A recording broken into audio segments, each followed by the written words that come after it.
wabarakatuh. Selamat pagi anak-anak. Apa kabar hari ini? Mudah-mudahan selalu dalam keadaan sehat dan selalu dalam lindungan Allah. Hari ini kita lanjutkan pembelajaran tematik tema 5, subtema 2, pembelajaran ke-5 dan ke-6. Nah, sekarang kita akan belajar tentang hubungan makhluk hidup dalam ekosistem. Semua makhluk hidup memiliki kebergantungan yang saling mengisi antara satu dengan yang lainnya. Manusia memerlukan tumbuhan dan hewan. Tumbuhan dan hewan juga memerlukan manusia. Demikian juga hewan. Makhluk hidup juga membutuhkan tanah, udara, air, dan matahari untuk mendukung kehidupannya. Di sekeliling kita dijumpai banyak bentuk saling kebergantungan antara manusia, hewan, tumbuhan, dan juga komponen tak hidup lainnya. Nah, di dunia terdapat berbagai jenis ekosistem, baik ekosistem air maupun ekosistem darat. Di dalam ekosistem terdapat interaksi atau hubungan yang saling membutuhkan antar makhluk hidup dan antar makhluk hidup dengan komponen tak hidup. Nah, perhatikan gambar berikut. Di sini ada gambar. Di sini ada tumbuhan. Tumbuhan memerlukan matahari dan air untuk melakukan fotosintesis. Nah, apabila tidak ada matahari dan air, tumbuhan tidak dapat melakukan fotosintesis. Nah, lalu dimakan tumbuhan ini dimakan oleh komponen tingkat 1 yaitu oleh belalang. Nah, lalu belalang dimakan oleh konsumen tingkat 2 yaitu katak. Lalu konsumen tingkat 2 dimakan oleh konsumen tingkat 3 dan konsumen tingkat 3 ular dimakan oleh elang, konsumen tingkat 4. Dan elang mati diuraikan oleh pengurai. Nah, pada rantai makanan terjadi proses memakan dan dimakan oleh berbagai makhluk hidup yang ada pada sebuah ekosistem. Pada gambar di atas terlihat tumbuhan hijau menghasilkan makanan yang akan dikonsumsi oleh konsumen tingkat pertama. Lalu hewan konsumen tingkat pertama dimakan oleh hewan konsumen tingkat kedua, begitu seterusnya hingga tingkat tinggi mati diuraikan oleh pengurai. Nah, selain ketergantungan makhluk hidup melalui rantai makanan, banyak makhluk hidup lain yang berhubungan dengan cara yang khas. Hubungan dua makhluk hidup yang berbeda dan sangat erat kaitannya disebut simbiosis. Nah, terdapat 3 simbiosis, yaitu simbiosis mutualisme, parasitisme, dan komensialisme. Nah, ingat ya, simbiosis itu hubungan dua makhluk hidup yang berbeda dan sangat erat kaitannya. Nah, di sini ada tabel simbiosis. Ada tabel mutualisme. Yang pertama, tabel mutualisme. Tabel mutualisme adalah hubungan antara dua makhluk hidup yang saling menguntungkan. Mutual berarti saling menguntungkan. Contoh hubungan antara burung jalak dan kerbau. Nah, kerbau mendapatkan keuntungan karena kutunya berkurang, sedangkan burung jalak mendapatkan makanannya. Nah, lalu ada simbiosis komensialisme. Hubungan antara dua makhluk hidup, dalam hal ini makhluk hidup yang satu mendapatkan keuntungan sedangkan makhluk hidup yang lainnya tidak dirugikan. Ini adalah komensialisme. Yang satu diuntungkan tetapi yang satu tidak dirugikan. Nah, hubungan antara tumbuhan anggrek dan pohon yang ditumpanginya. Nah, tumbuhan anggrek mendapatkan keuntungan karena dapat menumpang hidup pada pohon, dan selama penumpangan tersebut anggrek tidak merugikan pohon. Nah, lalu ada simbiosis parasitisme. Hubungan antara dua makhluk hidup, dalam hal ini makhluk hidup yang satu mendapatkan keuntungan sedangkan makhluk yang hidup yang lainnya mendapatkan kerugian. Nah, kalau yang parasitisme itu yang satu diuntungkan, yang satu dirugikan. Contohnya hubungan antara pohon mangga dan benalu. Benalu dapat hidup subur karena menghisap zat makanan dari pohon mangga yang ditumpanginya, sehingga pohon mangga lama-lama akan menjadi kurus dan lambat laun bisa mati. Nah, ingat ya, kalau mutualisme itu saling menguntungkan, kalau komensialisme itu satu diuntungkan dan satu tidak dirugikan, kalau parasitisme itu satu diuntungkan, satu dirugikan. Nah, sekarang kalian buat pamflet tentang simbiosis. Nah, pastikan penjelasan mengenai simbiosis ini dalam pamflet harus ada dan dimengerti oleh pembaca. Nah, lihat di sini. Yang pertama itu, definisikan dulu jenis-jenis simbiosisnya, lalu cari contoh dari tiap jenis simbiosis dan penjelasannya, lalu gambar dari contoh tiap-tiap simbiosis. Nah, perhatikan salah satu pamflet. Nah, di sini ada pamflet buanglah sampah. Nah, di sini ada pamflet tentang membuang sampah organik dan anorganik. Nah, di sini diberikan contohnya ada ikan organik, daun. Nah, kalau yang anorganik, non-organik yaitu ada plastik, ada botol kaleng. Nah, seperti itu. Nah, pamflet itu adalah tulisan yang dapat disertai dengan gambar atau tidak yang dicantumkan pada selembar kertas di suatu permukaan atau pada kedua permukaan. Jika dilihat atau dipotong setengah atau segitiga atau bahkan seperempat akan terlihat lebih kecil. Nah, ini contoh pamflet. Nah, di sini ada contoh simbiosis mutualisme antara bunga dengan lebah. Nah, ini contoh pamfletnya. Nah, kalian cari contoh lainnya, misalnya dalam simbiosis mutualisme, komensialisme, dan parasitisme. Tiganya ya, ini ibu contohkan cuma satu. Nah, sekarang kita ada contoh teks non-fiksi. Nah, kita baca teks non-fiksinya. Hubungan lebah dan bunga merupakan contoh simbiosis mutualisme. Hubungan tersebut, baik lebah maupun bunga sama-sama memperoleh keuntungan. Nah, ini yang tadi ibu contohkan.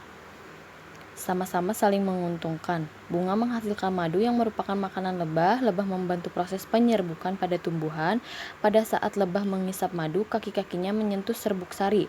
Serbuk sari yang menempel pada kaki lebah akan terbawa oleh lebah yang masih berkelana dari satu bunga ke bunga yang lain.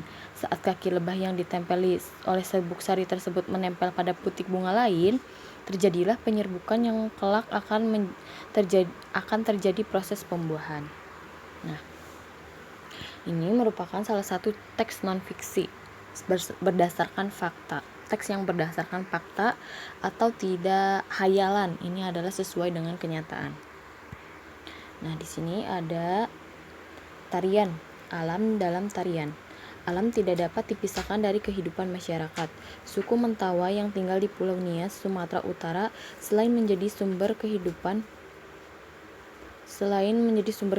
alam, memberikan inspirasi seni. Alam sebagai inspirasi seni dapat dilihat dari tarian tradisional mereka yang diberi nama Turuk Langgai. Dalam tarian ini, penari menirukan aneka gerak hewan seperti unggas, kelinci, dan monyet.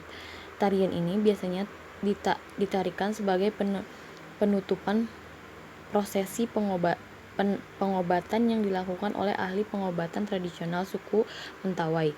Tujuan tarian ini adalah memberikan penghiburan kepada si sakit agar segera sembuh. Tarian ini ditarikan oleh beberapa sikerei, seorang ahli pengobatan yang memimpin upacara ini.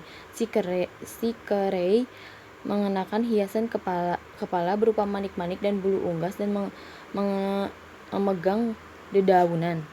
Nah, beberapa dedaunan diselipkan di bagian belakang tubuhnya, menyerupai ekor dengan diiringi tudukat gendang tradisional. Sikerei lalu bersingkrak-ingkrak sambil membungkukkan badan.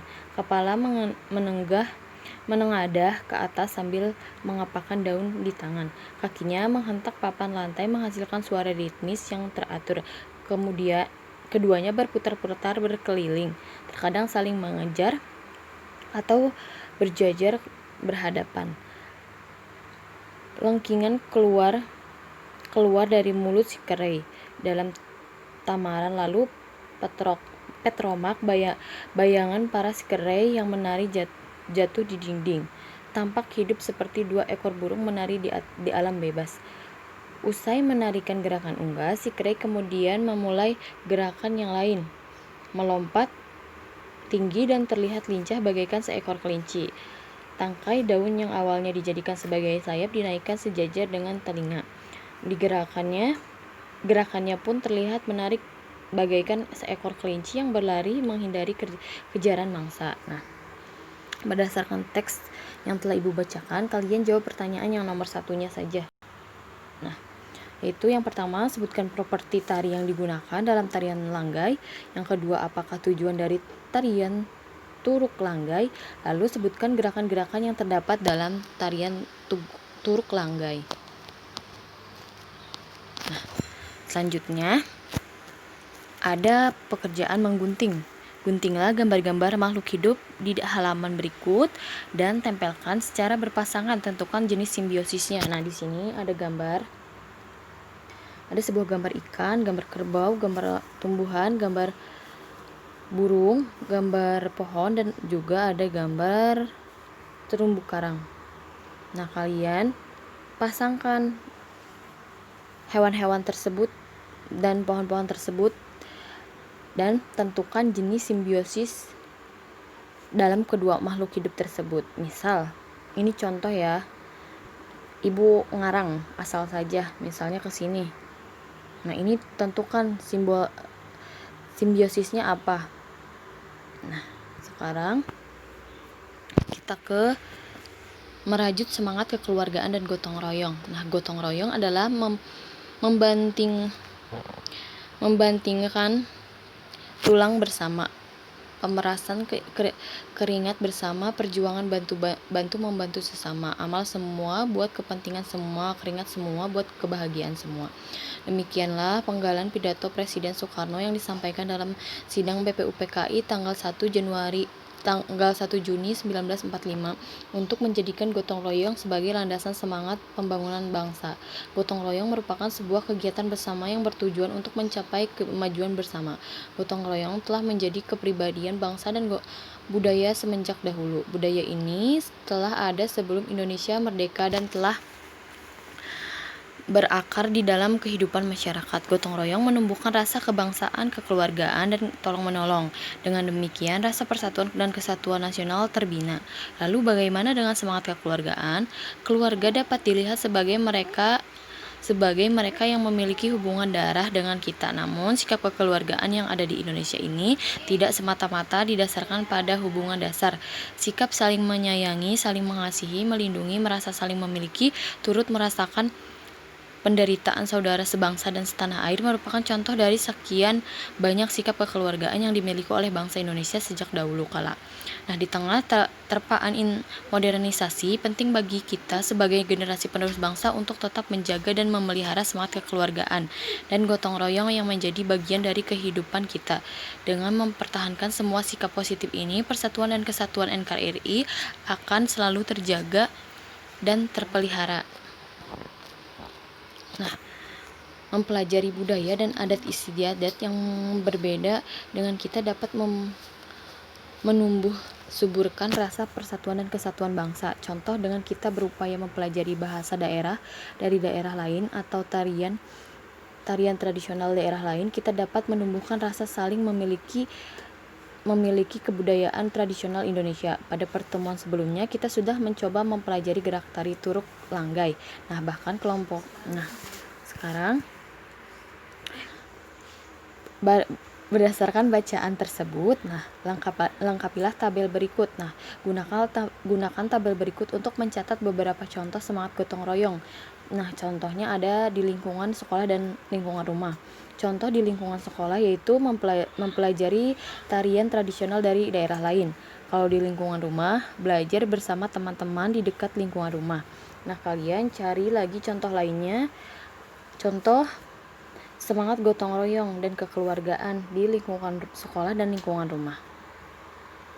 Nah, di sini ada langkah-langkah membuat teks non-fiksi, yaitu yang pertama menentukan tema, merumuskan tujuan, mengumpulkan dan menganalisis data, yang keempat menyusun kerangka karangan, lalu menyusun paragraf. Nah, tugas yang selanjutnya buatlah teks non-fiksi tentang semangat kekeluargaan dan gotong royong yang terdapat di daerahmu. Nah, berarti kalian buat teks non-fiksi berdasarkan fakta yang sesuai dengan yang ada di daerah kalian. Nah, sekian pembelajaran untuk hari ini. Kurang lebihnya Ibu mohon maaf. Apabila ada yang tidak dipahami atau dimengerti, boleh tanyakan langsung pada Ibu. Ditutup wabillahi taufiq wal hidayah. Wassalamualaikum warahmatullahi wabarakatuh.